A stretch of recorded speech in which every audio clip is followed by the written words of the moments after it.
Hello beautiful people and welcome back to my channel. If you're new here, my name is Julia. I make lifestyle, wellness, and beauty content just like this right here on YouTube. So make sure that you are subscribed so you know every time that I post. With 2025 officially here, I want to make sure that you look back at this year and it is your best year yet.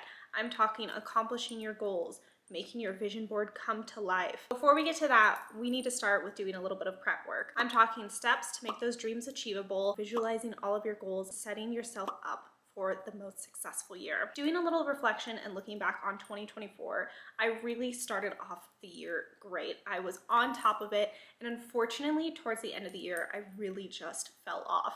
My vision became unclear, and I genuinely think it's because I did not do enough of this prep work and I did not give myself achievable steps and ways to check in with myself to make sure that I'm finishing off the year as strong as I started. In 2025, I have some really big goals that I want to achieve for myself. I want to run a marathon as a beginner runner. I want to start my own business this year, and I want to make social media my full-time job. That is a lot to do in a year. And if I don't set myself up for success correctly, by the end of the year, I'm going to be looking back wondering what happened. So not only am I going to begin this journey with you guys and do the prep work, do the grunt work, make sure that 2025 is our best year, but we're going to be having check-ins throughout the year to make sure that we are on track. So please, please, please make sure that you are subscribed and you have that bell notification on so you know when I post.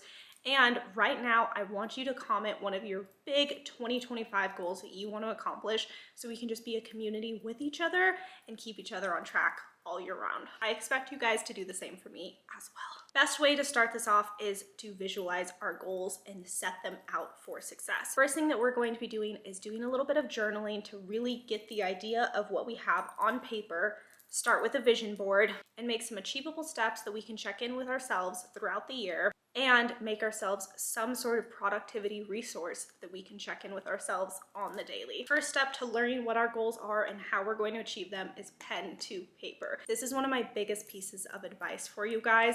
I know that everything is online now, but there is something so authentic about writing pen to paper. Your brain actually remembers things more when you're physically writing them down. Before we get into the goals, I want you to take 5 to 10 minutes and visualize your higher power. I've said it once before and I'll say it again.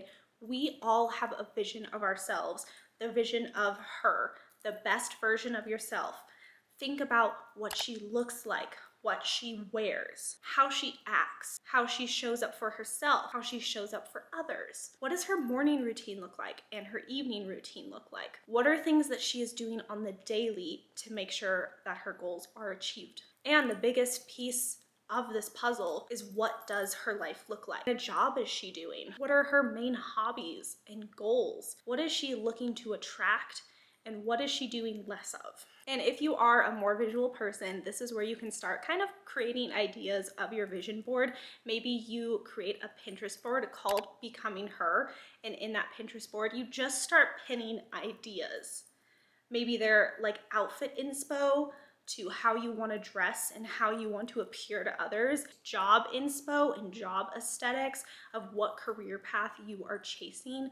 Maybe it's a hobby that you really want to start doing or getting better at. Maybe it's fitness, aesthetic, and goals. However you need to start visualizing who she is, start there. And Pinterest is such a great resource for this. If you are writing down your Becoming Her prompts, I'll put a couple on the screen for you, but Pinterest is a great tool to find prompts for journaling, for visualizing, and for manifesting your best self. So here's a couple of my favorite prompts. Screenshot, write them down, whatever you need to do. I'm just going to spend the next 5 minutes and write out everything that I want about becoming her.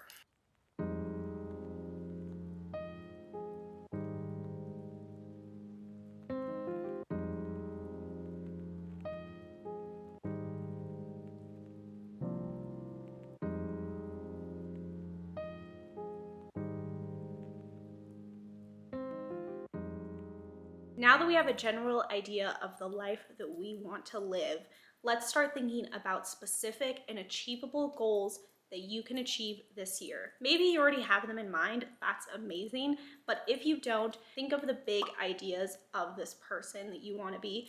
My main piece of advice is do not overwhelm yourself. If you need to, maybe pick just one main goal to achieve. I think the biggest failure in New Year's resolutions is people pick way too many. Focus on one main thing, and we can kind of create habits and healthy routines around that idea and also achieve other things during that. But we want to pick one main achievable goal that we can achieve this year. And what is achievable? So I've already mentioned that one of my goals is to become a full-time YouTuber this year. An unrealistic goal for myself and something that I would not be able to physically control would be, say I want 1 million subscribers by 2026. That is not really a realistic goal for me right now. Hey, it's a great goal. Don't get me wrong, it'll be there in the future. And number 2, it is an uncontrollable. I cannot control how many people subscribe to this channel, but I can try. Please subscribe.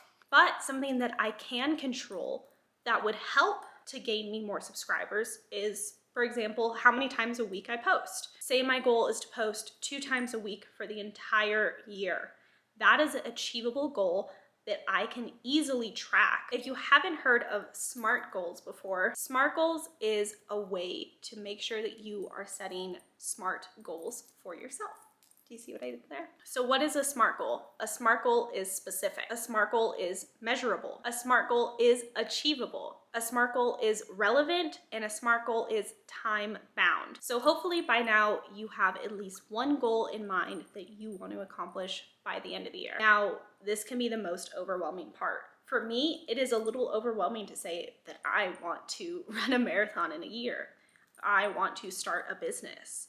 That is a little bit overwhelming for me. So now we're going to be breaking down the goal. The best way to do this is to write out 12 steps that you can accomplish by the end of the year to get to that goal. Now, I'm sure you're thinking, whoa, 12 steps? I don't even know how many steps I need to take. I'm sure there's way more than 12. Or what if I don't have 12? That is completely okay. Visualizing 12 steps is a way for you to start somewhere. The hardest part of anything is starting. And it can be the most overwhelming. Right now, write numbers 1 through 12, and I just want you to give yourself one step right now that you can do just to get a little bit closer. My big goal by the end of the year is to start my own planner business.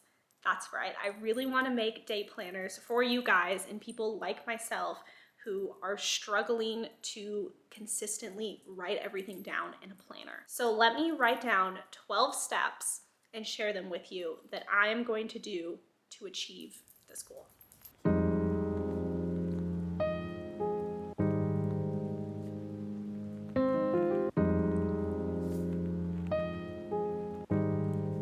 I have officially spent some time working out 12 steps to achieve my goal. So let me read them off to you guys so you have a general idea of where I'm going with this. Number 1, I want to buy a mock planner, which I think is going to be like a 3-ring binder and some scrap paper.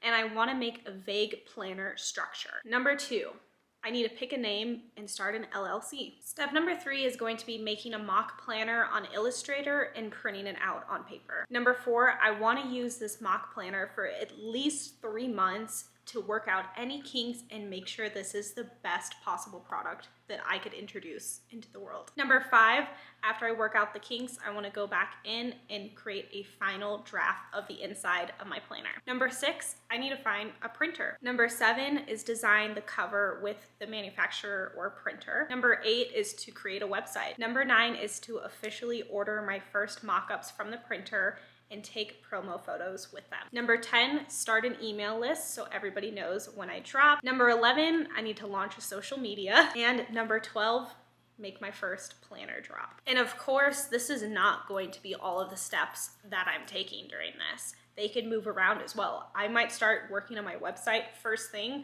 I might push it down towards the end. This is just an idea of what you need to do just to get started, just to know where you should be going. Now that we officially have our 2025 goals and we have a direction of where we want to go, we need to start visualizing how our year is going to look. I am a firm believer in manifesting your dream life. I'm a firm believer that you can literally become what you visualize, and what you think about, your thoughts become your reality. I'm sure if you've been on the internet by now, you know what a vision board is. But if you do not, a vision board is a compilation of photos and quotes and positive influence and energy compiled into one big board mock-up so that you can actually visualize your dream life. My biggest piece of advice is go over to Pinterest and start a 2025 Pinterest board and start saving every single photo that speaks to you. Really think about your goals.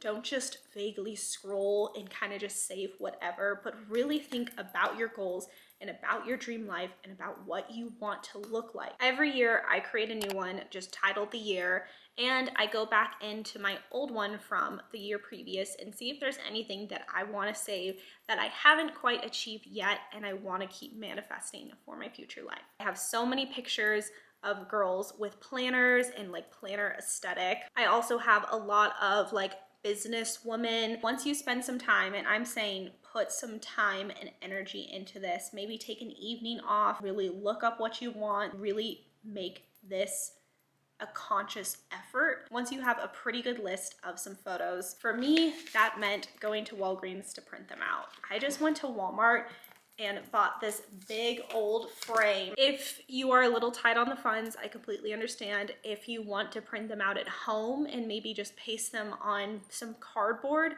great. But this year I really want to try a physical vision board, so I'm trying to manifest that for you too. If you're not about it, that's completely fine. I always use Canva for my vision boards. This part is definitely where you can really let your creativity shine. If you cut up magazines and maybe arrange words, like I have seen so many cool vision boards. I am scrapping the surface. I'm at the shore. I'm not even down to the beach with how creative you can get with these.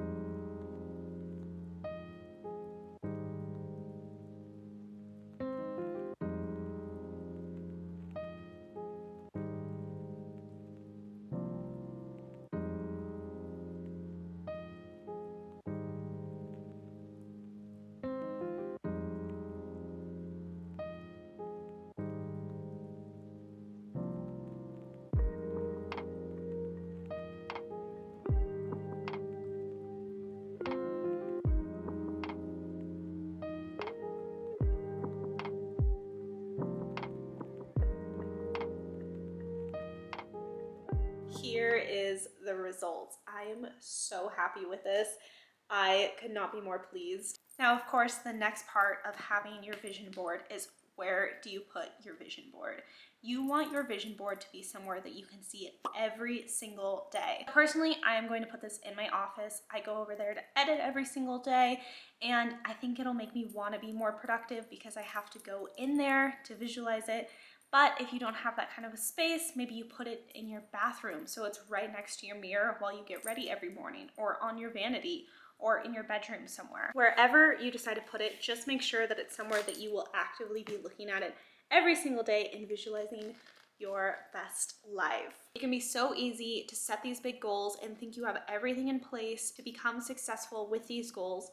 But then when it comes down to it, something falls off, something doesn't work, and there's no accountability to get you back on track.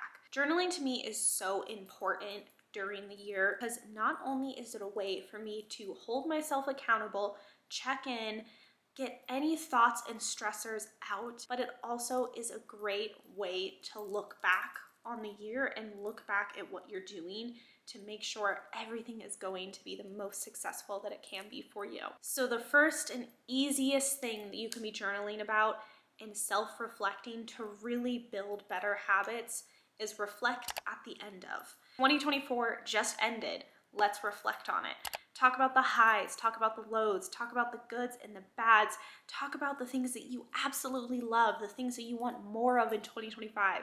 Talk about the things that you want less of in 2025.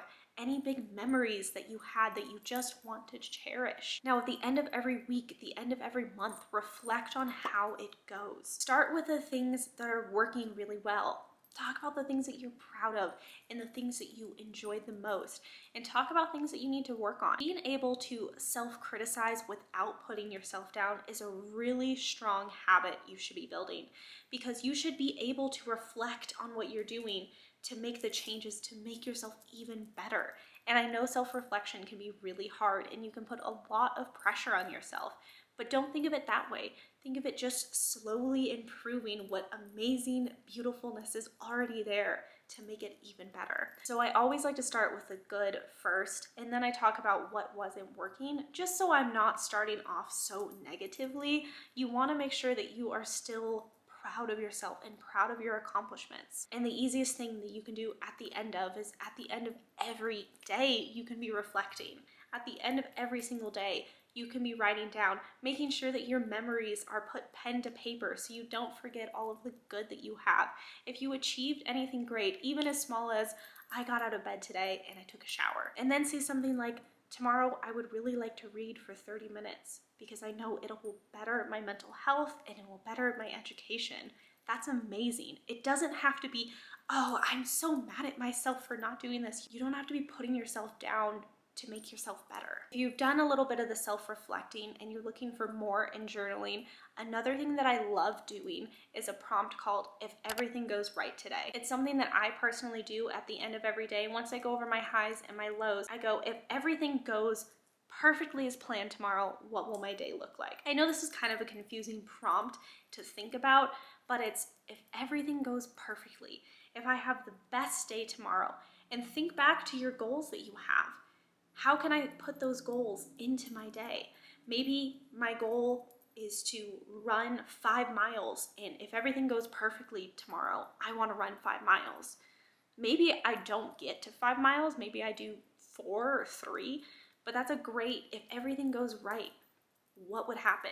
And obviously not everything's going to be perfect every single day, but it's the conscious idea that you are thinking about not only your goals and not only the perfect version of yourself, but you're also thinking about how you can put those into your day every single day. Not only should you be reflecting at the end of, but you should be starting reflection at the beginning. At the beginning of the week, maybe on a Monday morning, you talk about what your goals are for the week. Maybe you give yourself 3 goals, or at the beginning of the month. I've also talked about gratitude multiple times. I talked about my 10 gratitude countdown. It is one of the easiest ways to make a positive life for yourself. It usually takes me about like 15 minutes to journal. I usually journal like 2 to 3 pages because honestly, journaling to me is a huge de-stressor. It is my therapy. I love it so much. So I do spend a little bit more time, but when you're starting out, believe me, it's not going to be as emotionally deep. You're going to be just scratching the surface, and that's completely okay. Even if it's setting a timer for 10 minutes and just writing down your thoughts or using one of the prompts that I told you about, that's fantastic. Now that you guys know how to set proper goals, how to visualize your highest self and that idea of your highest self, and you know the tools to keep yourself accountable and to lessen the distractions, it is your turn to start. I know that there's an immense amount of pressure every single year to reinvent yourself, to become the best version of yourself, to do these big and amazing things, but it doesn't have to be stressful. If you have a vision and a goal for yourself, just keep working on that. Discipline and consistency over anything else. Do not forget that you have everything you need within you to succeed. And like I said, throughout this year, we are going to be checking in on one another. This is not the last time you have heard about your 2025 goals. So comment down below right now your biggest goal that you want to achieve so we can hold each other accountable and just be an amazing community for one another. And make sure that you are subscribed to this channel so we can all be there for one another and we can check in very, very soon on one another. And thank you guys so much for watching. I really hope you guys enjoyed this video, and I really hope that you got something out of this video. Make sure you give this video a thumbs up, and I will see you guys back here again very, very soon with a brand new video. Bye.